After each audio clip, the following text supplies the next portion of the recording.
तेरे को मालूम है मिडिल क्लास लोगों की जिंदगी में हंसी क्यों नहीं है?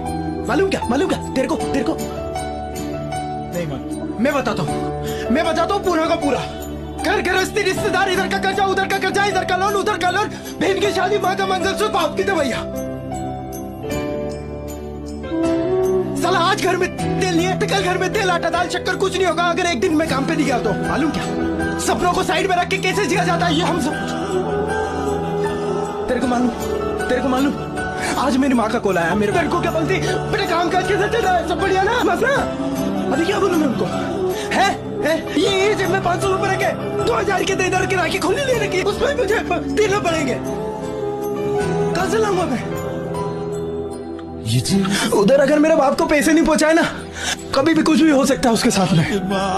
मालूम क्या साला, अक्का लाइफ साली एक लड़की ने पटी अपने से क्यों पड़ेगी?